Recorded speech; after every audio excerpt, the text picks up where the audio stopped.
Assalamualaikum warahmatullahi wabarakatuh. Pada kesempatan ini saya melanjutkan dan meneruskan materi kitab Fathul Mu'in tentang masalah bab jenazah. Kitab I'anatul Thalibin juz 2 halaman 121. Bismillahirrahmanirrahim. Qala al-mu'allifu rahimahullahu ta'ala. Wa nafa'na bi'ulum ya rabbal alamin. Bismillahirrahmanirrahim. Tanbihun. Wa idza huddimah turaddul hajaratu al-mukhrajatu ila ahliha.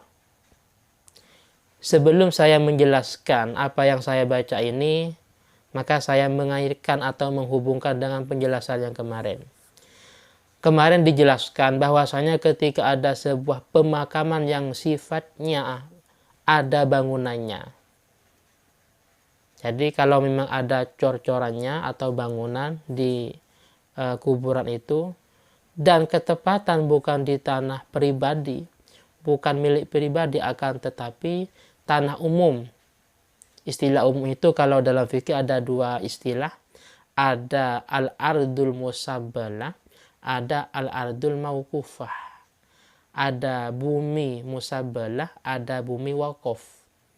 Musabbalah itu kemarin sudah saya jelaskan adalah sebuah tempat, sebuah bumi yang mana ma'tada ahlul baladi adafna fiha. Penduduk daerah atau penduduk desa sudah membiasakan memakamkan atau menguburkan di tanah itu. Yang kedua, tanah wakaf. Jadi tanah itu memang diwakafkan untuk makam. Tanah ini, kata pemiliknya, kata wakifnya, tanah ini saya wakafkan untuk makam umat muslim. Jadi yang beragama selain Islam tidak boleh dimakamkan di tempat itu. Atau memang diwakafkan untuk kelompok-kelompok tertentu. Contohnya tanah ini saya wakafkan untuk umat muslim cuman yang ada di daerah Surabaya umpamanya. Berarti yang dari luar Surabaya nggak boleh. Intinya kalau memang bangunan itu berada di sebuah kuburan yang bukan tanah pribadi, baik tanah wakaf atau musabbal kemarin dijelaskan, maka wajib dihancurkan. Bedanya kalau memang tanah pribadi. Kecuali memang makam itu makamnya para nabi, makamnya para wali, para ulama dan sholihin. Itu tidak menjadi masalah. Lah sekarang permasalahannya batu yang hasil dirobohkan bangun ini mau dikemanakan batu-batunya. Maka jawabannya berada yang saya bacakan tadi. Yaitu wa idza huddimah.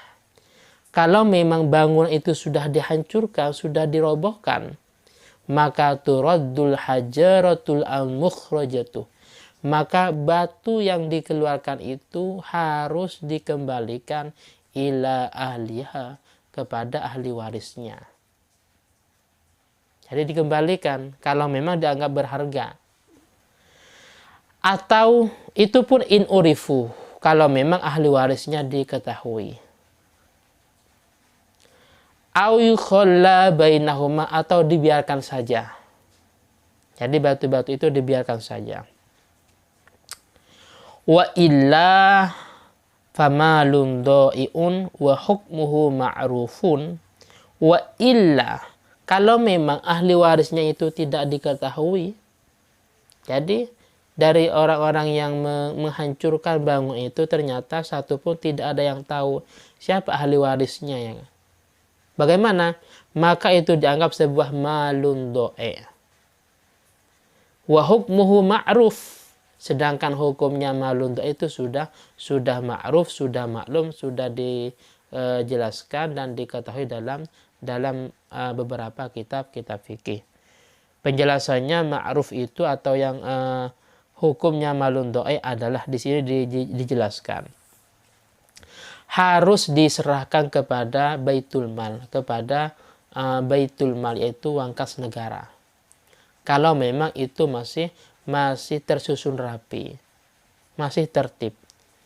Tapi fa'ilam yang tazim fahuwa li sulaha'il muslimin yusurrifunahu fi wujul khair.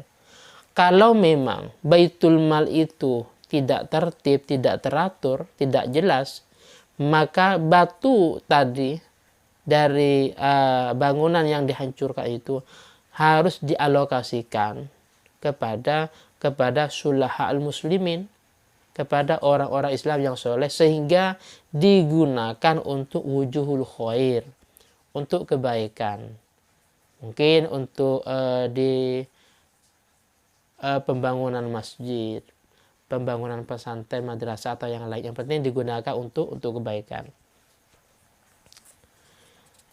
Terus ini sebagaimana kama qalahu ba'du ashabina, sebagaimana yang disampaikan oleh ashabus Syafi'i. Di sini dijelaskan di komentar dalam i'anah bahwasanya dalam Fatwa Ibnu Hajar beliau ditanyakan, wa fi Fatwa Ibnu Hajar manasuh su'ilah radhiyallahu anhu, beliau ditanyakan, hal yajuzu li ahadin, apakah boleh bagi seseorang al-akhdhu, mengambil, min hajaratil kubur, dari batu-batu kuburan, dengan tujuan lisaddi fathi lahdin walibina'i kubrin. Jadi batu-batu kuburan yang dihancurkan itu apakah boleh diambil untuk untuk menutupi yang lahat yang kebuka mungkin, atau mungkin digunakan untuk bina'i kubrin, untuk pembangunan kuburnya para wali umpamanya. Amla, apakah tidak boleh? Maka fa'ajaba biqaulihi, maka di sini beliau Syekh Ibnu Hajar Al-Haytami menjawab, kalau memang in ulimah maliku syai'i minha, in ulimah maliku tilkal ahjar fawadih annahu la yajusul ahdu minha illa biridahu. Kalau memang pemiliknya atau ahli warisnya, pemilik atau ahli warisnya itu diketahui, maka ini sudah jelas hukumnya, yaitu tidak diperkenankan mengambil atau menggunakan batu itu kecuali kita minta izin terlebih dahulu, biar orangnya ikhlas mungkin. Atau mungkin kita punya don yang kuat bahwasanya ini orangnya akan ridho atau akan rela, maka tidak apa-apa menggunakan atau mengambil batu tersebut. Nah, sekarang itu pun ingkana rasyidan. Wa in juhila fa in rujiya duhuru lam yajuz akhdhu syai'in minha. Jadi kalau memang tidak diketahui pemiliknya seperti tadi, ini digunakan untuk baitul mal. Yang mana hal ini kalau memang baitul mal tidak teratur, tidak tertib, akan digunakan untuk wujuhul khair, untuk semua kebaikan. Wis, kembali ke Fathul Mu'innya. Wa qala Syekhuna Az-Zamzami, Syekh Zamzami berkata, idza baliyal mayitu, kalau memang mayit itu sudah hancur, wa a'radah warasatuhu anil hajarah, dan ahli warisnya sudah tidak menghiraukan atau tidak peduli dari batu itu, maka jazad dafnu ma'ah baqaiha, maka diperkenankan untuk memakamkan beserta dengan tetapnya batu itu. Kan tadi dijelaskan kalau memang, dan juga ini nyambung dengan kemarin, kalau memang makam yang ada di tanah umum ini mayatnya diperkirakan sudah hancur, maka tidak menjadi masalah untuk memasukkan jenazah yang baru. Lah karena ini ada batunya, bagaimana? Maka nggak apa-apa jenazah yang baru dimasukkan beserta batu ini taruh di atasnya. Ma'abaqaiha. Itu pun idza jarat al-'ada bil irad anha. Kalau memang ini sudah menjadi tradisi bahwasanya pemilik atau ahli waris ini sudah tidak peduli lagi. Sebagaimana kama fis-sanabil, sebagaimana sisa-sisa padi yang tertinggal atau yang masih tersisa di sawah. Jadi ini dijelaskan dalam bab Luqata nanti di belakang di I'anah juz 3. As-sanabil, ya kan, sisa-sisa padi yang ada di sawah itu kan ada di beberapa daerah bahwasanya pemiliknya itu sudah tidak menghiraukan lagi.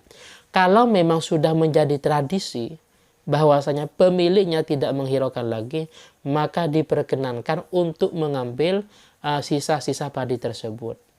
Tapi kalau di daerah itu tidak berlaku, artinya harus izin, minta kerelaan pemiliknya, maka tidak diperkenankan ngambil kecuali minta izin terlebih dahulu. Mungkin ini yang bisa saya sampaikan walaupun sedikit dan sebentar. Semoga manfaat dan barokah. Dan dari saya pribadi, Assalamualaikum warahmatullahi wabarakatuh.